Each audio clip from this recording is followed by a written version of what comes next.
اعوذ باللہ من الشیطان الرجیم، بسم اللہ الرحمن الرحیم۔ ہم سورہ یونس کی آیت 25 پر ہیں۔ اللہ تعالیٰ فرماتے ہیں واللہ یدعو الی دار السلام ویہدی من یشاء الی صراط مستقیم، اور اللہ بلا رہا ہے تمہیں سلامتی کے گھر کی طرف، اور وہ ہدایت دیتا ہے جس کو چاہتا ہے سیدھے راستے کی طرف۔ واللہ یدعو الی دار السلام ویہدی من یشاء الی صراط مستقیم، اور اللہ بلا رہا ہے تمہیں سلامتی کے گھر کی طرف، اور وہ ہدایت دیتا ہے جس کو چاہتا ہے سیدھے راستے کی طرف۔ یہ آیت 25 ہے، اور اس سے پہلے جو آیت 24 گزری ہے، اس آیت میں دنیاوی زندگی اور اس کی ناپائیداری کی مثال اس کھیتی کے ذریعے سے دی گئی تھی جو آسمانی پانی سے سیراب ہو کر لہلہانے لگی، اور اس طرح ہر طرح کے پھل پھول نکل آئے، اور کھیتی والے بھی خوب خوش ہونے لگے کہ اب ساری ضرورتیں ہماری اس سے پوری ہو جائیں گی، مگر ان کی نافرمانیوں کی وجہ سے رات یا دن میں ہمارے عذاب کا کوئی حادثہ آ پڑا جس نے ان کو ایسا صاف کر دیا جیسے یہاں کوئی چیز پہلے سے موجود تھی ہی نہیں۔ یہ تو دنیا کی زندگی کا حال تھا، یعنی اس سے پہلے والی جو آیت 24 ہے اس میں دنیاوی زندگی کا حال تھا، اس کے بعد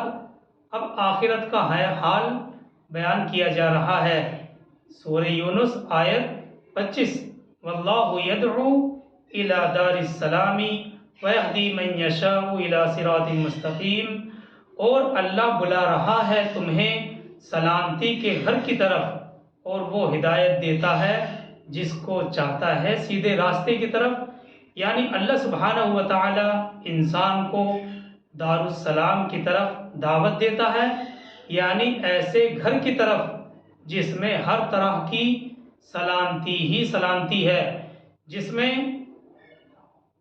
کسی طرح کی کوئی تکلیف ہے، نہ رنج اور غم ہے، نہ بیماری کا خطرہ، اور نہ ہی فنا ہونے یا حالت بدلنے کی فکر ہوگی۔ یہاں دار السلام کا جو لفظ لایا گیا ہے اس سے مراد جنت ہے، اور اس کو دار السلام کہنے کی وجہ بالکل ظاہر ہے، کیونکہ اس میں ہر طرح کی سلامتی اور امن اور سکون ہر شخص کو، ہر آدمی کو حاصل ہوگا۔ اور دیکھیے تفسیر قرطبی نے حضرت عبداللہ ابن عباس کا قول نقل کیا ہے کہ دار السلام جو لفظ لایا گیا ہے یہاں پر دار السلام، یہ جنت کے 7 ناموں میں سے ایک نام ہے۔ جنت کے 7 نام ہیں، اور انہی ناموں میں سے ایک نام دار السلام بھی ہے۔ آگے چلتے ہیں آیت 26 کی طرف۔ اللہ تعالیٰ فرماتے ہیں للذین احسنوا الحسنی وزیادہ، جو لوگ احسان کی روش اختیار کریں گے ان کے لیے بھلائی ہے اور مزید اور بھی۔ وزیادہ کا لفظ ہے للذین احسنوا الحسنی، جو لوگ احسان کی روش اختیار کریں گے، احسان کا طریقہ کار اختیار کریں گے، ان کے لیے بھلائی ہے، وزیادہ اور مزید اور بھی، یعنی انہیں نیکی کا بدلہ بھی بہت اچھا ملے گا، اور اس کے بعد بھی انہیں مزید انعامات سے نوازا جاتا رہے گا۔ تو یہ چیز ہے کہ جو لوگ احسان کی روش اختیار کریں گے ان کے لیے بھلائی بھی ہے اور مزید اور بھی ہے، یعنی اللہ سبحانہ و تعالیٰ کی عادت یہ ہے کہ نیکی کا بدلہ بڑھا چڑھا کر دیتے ہیں، اور اس کے بعد پھر مزید انعامات سے بھی نوازتے ہیں۔ اور آگے اسی آیت میں ہے وَلَا يَرْحَقُ وُجُوهُهُمْ قَتَرٌ وَلَا ذِلَّةٌ، اور نہیں مسلط ہوگی ان کے چہروں پر سیاہی۔ وَلَا يَرْحَقُ وُجُوهُهُمْ قَتَرٌ، اور نہیں مسلط ہوگی ان کے چہروں پر سیاہی اور نہ ذلت۔ اولئک اصحاب الجنۃ ھم فیھا خالدون، یہی ہوں گے جنت والے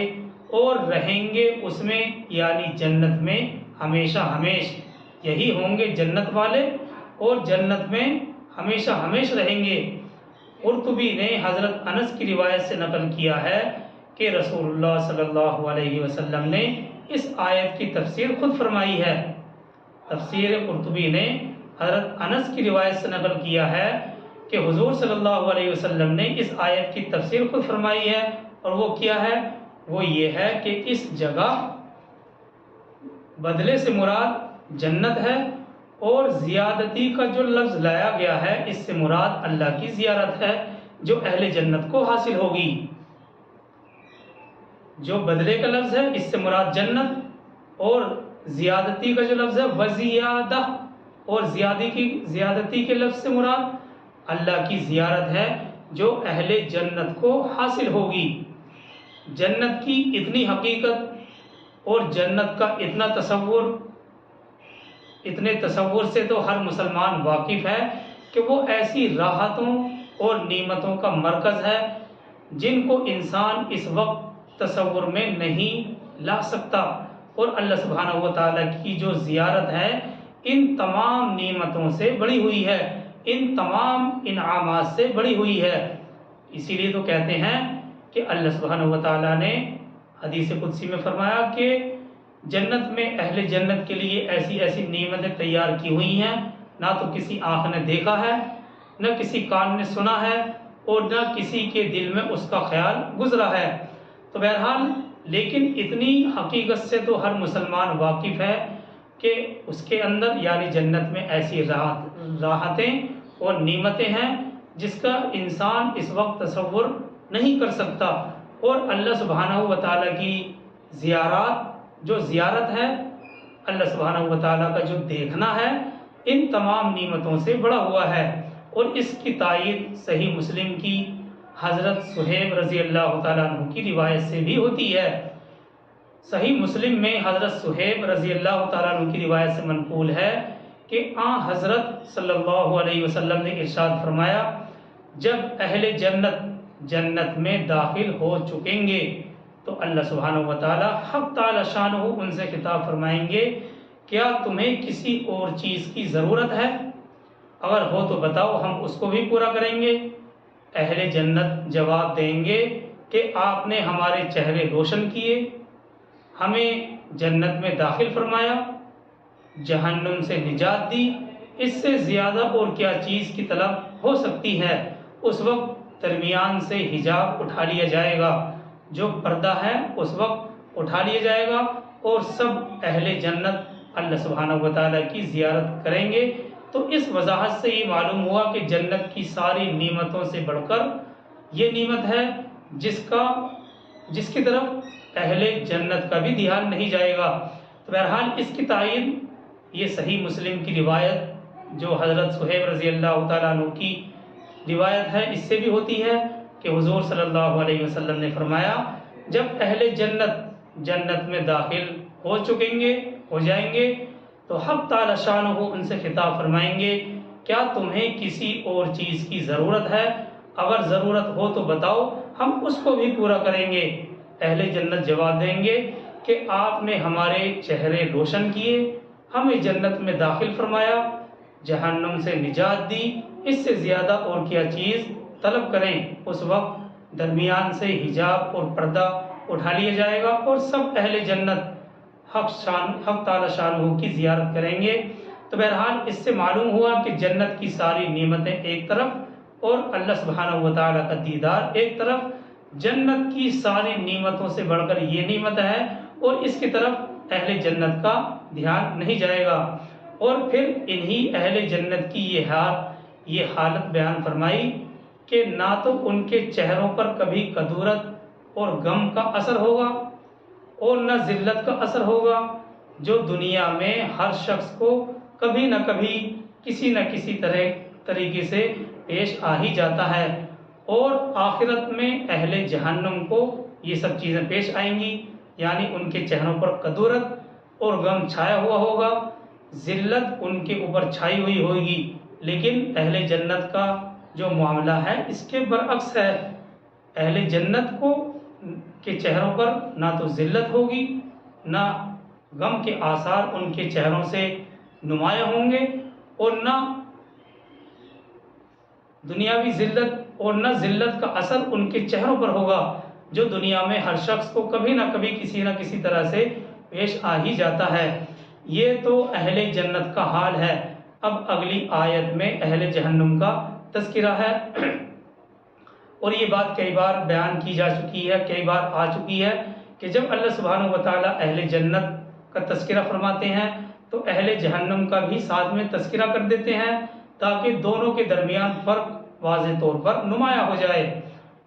تو اگلی آیت 27 ہے، والذین کسبوا السیئات جزاء سیئۃ بمثلها، یہ اہل جہنم کا تذکرہ ہے۔ آیت 27 سے شروع ہو رہا ہے، والذین کسبوا السیئات جزاء سیئۃ بمثلها، اور جن لوگوں نے برائیاں کمائی تو ان کے لیے بدلہ ہوگا برائی کا ویسا ہی۔ دیکھیے بمثلہا کا لفظ یہاں پر لایا گیا ہے، والذین کسبوا السیئات جزاء سیئۃ بمثلہا، اور جن لوگوں نے برائیاں کمائی تو ان کے لیے بدلہ ہوگا برائی کا ویسا ہی، یعنی جیسی ان کی برائی ہوگی ویسا ہی ان کا بدلہ ہوگا، اس میں کچھ اضافہ نہیں کیا جائے گا۔ یہ بھی اللہ سبحانہ و تعالیٰ کی ایک عطا ہی ہے، یعنی اللہ سبحانہ و تعالیٰ نیکیوں کا جو بدلہ ہے وہ بڑھا چڑھا کر دیتے ہیں، اور برائی کا بدلہ صرف اتنا ہی جتنی کی برائی کی گئی ہے۔ تو بمثلہا کا لفظ ہے، یعنی جیسی ان کی برائی ہوگی ویسا ہی ان کا بدلہ ہوگا، یعنی اہل جہنم کی جتنی برائیاں ہوں گی ویسا ہی ان کا بدلہ ہوگا۔ آگے اسی آیت میں ہے، وَتَرْحَقُهُمْ ذِلَّةٌ مَا لَهُم مِّنَ اللَّهِ مِنْ عَاصِمٍ، اور ان پر ذلت چھائی ہوئی ہوگی، اور ان پر ذلت چھا جائے گی، یعنی ان کے چہروں سے ہی پتہ چل جائے گا کہ یہ اہل جہنم ہے، سیاہی ان کے چہروں پر چھائی ہوئی ہوگی، نہیں ہوگا مَا لَهُم، اگلے جو الفاظ ہیں بڑے سخت ہیں، مَا لَهُم مِّنَ اللَّهِ مِنْ عَاصِمٍ،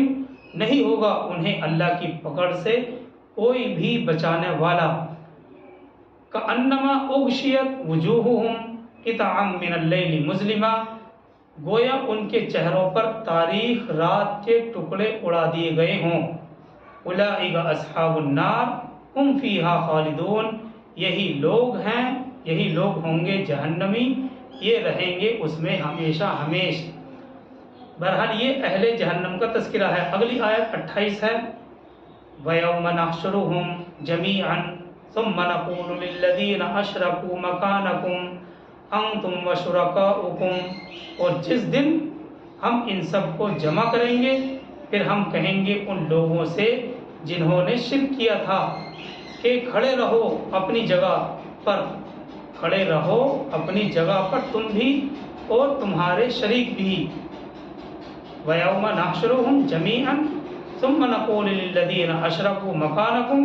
أَنْتُمْ وَشُرَكَاؤُكُمْ، یہ آیت 28 ہے۔ اور جس دن، اس کا ترجمہ ہے، اور جس دن ہم ان سب کو جمع کریں گے پھر کہیں گے ان لوگوں سے جنہوں نے شرک کیا تھا کہ کھڑے رہو اپنی جگہ پر تم بھی اور تمہارے شریک بھی۔ قرآن کے اس انداز سے معلوم ہوتا ہے کہ یہ صرف لات، منات، عزا وغیرہ ہی کی بات نہیں ہو رہی ہے، جن کو مشرکین مکہ نے اپنا معبود بنا رکھا تھا، اور ان کی اصلیت بھی لوگوں کے سامنے اجاگر نہیں تھی۔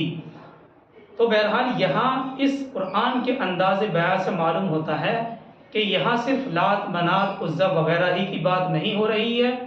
بلکہ اولیاء اللہ بندوں کی بھی بات ہو رہی ہے، جن کے ناموں کے معبود بنا کر ان کی عبادت کی گئی ہو، جن کے ناموں کے معبود یعنی مورتیاں بنا کر ان کی عبادت کی گئی ہو، جیسے نوح علیہ السلام کی قوم نے ود، سواع اور یغوث وغیرہ کی عبادت کے لیے ان کے اصنام بنا رکھے تھے۔ بہرحال اس کی تفصیل تو سورہ نوح میں ہی آئے گی، لیکن اور یہ سورہ نوح پارہ نمبر 29 میں ہے۔ اور یہاں یہ بات بھی یاد رکھنے کی ہے کہ یہ بات ہمارے لیے بھی بیان کی جا رہی ہے، کیونکہ ہمارے یہاں صرف فرق یہ ہے کہ معبود نہیں بلکہ قبریں پوجی جاتی ہیں۔ بہرحال اللہ سبحانہ و تعالی ہم سب کی اس کے ذریعے سے حفاظت فرمائے۔ آگے اسی آیت میں ہے، صاف طور پر اللہ تعالیٰ فرماتے ہیں فَزَيَّلْنَا بَيْنَهُمْ وَقَالَ شُرَكَاؤُهُمْ مَا كُنْتُمْ إِيَّانَا تَعْبُدُونَ، تو ہم ان کے درمیان رشتے منقطع کر دیں گے، رشتے ختم کر دیں گے، اور کہیں گے ان کے شریک ان سے کہ تم تو ہماری عبادت نہیں کرتے تھے۔ یعنی وہ لوگ، یعنی وہ نیک لوگ جن کی عبادت کی جا رہی تھی، جن کے اصنام بنا رکھے تھے، جن کی قبروں کو پوجا جا رہا تھا، وہ نیک لوگ جنہیں اللہ کا شریک بنایا گیا، وہ اس شرک سے بری ہیں، کیونکہ انہوں نے تو اپنی ساری زندگی اللہ کی اطاعت میں گزاری تھی، جیسا کہ سورہ بقرہ کی آیت 134 میں ہم خود اس کو پڑھ آئے ہیں۔ وہاں الفاظ تھے تلک امۃ قد خلت لہا ما کسبت ولکم ما کسبتم، وہ ایک امت تھی، وہ ایک جماعت تھی جو گزر گئی، ان کے لیے وہ ہے جو انہوں نے کمایا، اور تمہارے لیے وہ ہے جو تم نے کمایا۔ یعنی اگر کوئی شخص کسی مزار پر، کسی قبر پر جا کر کسی پیر کو پکارتا ہے اور مزار پر جا کر ایسی ہی مشرکانہ حرکتیں کرتا ہے، تو اس کا وبال صاحب مزار پر ہرگز نہیں ہوگا، ان پر تو الٹا ظلم ہو رہا ہے، انہیں اللہ کے ساتھ شرک میں زبردستی ملوث کیا جا رہا ہے۔ چنانچہ اللہ کے وہ نیک بندے اللہ کی بارگاہ میں ان شرک کرنے والوں کے خلاف استغاثہ کریں گے، پکاریں گے کہ وہ اللہ کو چھوڑ کر انہیں پکارتے تھے، وہ ان شرک کرنے والوں سے کہیں گے۔ اگلی آیت میں خود ان کا قول نقل کیا ہے، اگلی آیت میں ہے فَكَفَى بِاللَّهِ شَهِيدًا بَيْنَنَا وَبَيْنَكُمْ إِن كُنَّا عَنْ عِبَادَتِكُمْ لَغَافِلِينَ، وہ کہیں گے، یعنی وہ شرکا جن کی یہ لوگ عبادت کرتے رہے تھے، وہ کہیں گے فَكَفَى بِاللَّهِ شَهِيدًا بَيْنَنَا وَبَيْنَكُمْ إِن كُنَّا عَنْ عِبَادَتِكُمْ لَغَافِلِينَ، بس اللہ کافی ہے بطور گواہ ہمارے اور تمہارے درمیان، بطور گواہ ہم تو تمہاری اس عبادت سے بالکل بے خبر تھے، یعنی اگر تم ہماری عبادت کرتے بھی رہے ہو تو ہمیں اس کی بالکل بھی خبر نہیں تھی، ہم پر اس کا الزام نہیں ہے کہ ہم تمہارے اس گھناؤنے فعل سے بالکل بے خبر ہیں، کیونکہ ہم تمہارے اس گھناؤنے فعل سے بالکل بے خبر ہیں۔ تو بہرحال یہ ان کا قول ہے۔ آگے چلتے ہیں آیت 30 کی طرف، هُنَالِكَ تَبْلُو كُلُّ نَفْسٍ مَّا أَسْلَفَتْ وَرُدُّوا إِلَى اللَّهِ مَوْلَاهُمُ الْحَقِّ وَضَلَّ عَنْهُمْ مَا كَانُوا يَفْتَرُونَ، اس وقت ہر جان کو، ہر نفس کو، ہر انسان کو پتہ چل جائے گا کہ اس نے کیا آگے بھیجا تھا، اور وہ لوٹا دیے جائیں گے اللہ کی طرف جو ان کا برحق مولا ہے، اور گم ہو جائے گا ان سے وہ سب کچھ جو وہ گھڑتے تھے، جو وہ افترا کرتے تھے۔ یہ آیت 30 ہے، هُنَالِكَ تَبْلُو كُلُّ نَفْسٍ مَّا أَسْلَفَتْ وَرُدُّوا إِلَى اللَّهِ مَوْلَاهُمُ الْحَقِّ وَضَلَّ عَنْهُمْ مَا كَانُوا يَفْتَرُونَ، اس وقت ہر جان کو، ہر انسان کو پتہ چل جائے گا کہ اس نے کیا آگے بھیجا، اور وہ لوٹا دیے جائیں گے اللہ کی طرف جو ان کا برحق مولا ہے، اور گم ہو جائے گا ان سے وہ سب کچھ جو وہ گھڑتے تھے۔ یعنی قیامت کے دن جب شفاعت کی ساری امیدیں ختم ہو جائیں گی تو ان سب لوگوں کے ہوش باختہ ہو جائیں گے، ہوش اڑ جائیں گے۔ تفسیر ابن کثیر میں ہے کہ بعض مفسرین نے جو یہاں لفظ لایا گیا ہے تبلو، اس لفظ تبلو کو تتلو بھی پڑھا ہے، بعض مفسرین نے تبلو جو اس آیت میں لایا گیا ہے اس کو تتلو بھی پڑھا ہے، جس کے معنی پڑھنے پڑھانے کے آتے ہیں۔ پھر اس کا ترجمہ اس طرح ہوگا، اچھا یا برا کام جو وہ کریں گے اس کا نتیجہ بھگتیں گے۔ اور یہ حدیث میں بھی ہے کہ ہر امت، ہر قوم اپنے اپنے معبود کے پیچھے ہوگی، ہر امت، ہر قوم اپنے اپنے معبود کے پیچھے ہوگی۔ آفتاب پرست سورج کے پیچھے، یعنی سورج پرست سورج کے پیچھے، اور قمر پرست قمر کے پیچھے، قمر مطلب چاند، اور چاند پرست چاند کے پیچھے، اور اصنام پرست اصنام کے پیچھے۔ حدیث میں ہے، تفسیر ابن کثیر نے یہ حدیث نقل کی ہے کہ ہر امت اپنی اپنے معبود کے پیچھے ہوگی، آفتاب پرست آفتاب کے پیچھے، اور قمر پرست قمر کے پیچھے، اور اصنام پرست اصنام کے پیچھے ہوں گے۔ بہرحال یہ وضاحت آیت نمبر 30 تک ہمارے سامنے آ چکی ہے، اور اسی سے متعلق اگلی آیات بھی ہیں۔ اللہ تعالی ہم سب کو عمل کی توفیق عطا فرمائے۔ سبحان اللہ و بحمدہ، سبحانک اللہم و بحمدک، نشہد ان لا الہ الا انت نستغفرک و نتوب الیک۔ سبحان ربک رب العزۃ عما یصفون وسلام علی المرسلین والحمد للہ رب العالمین۔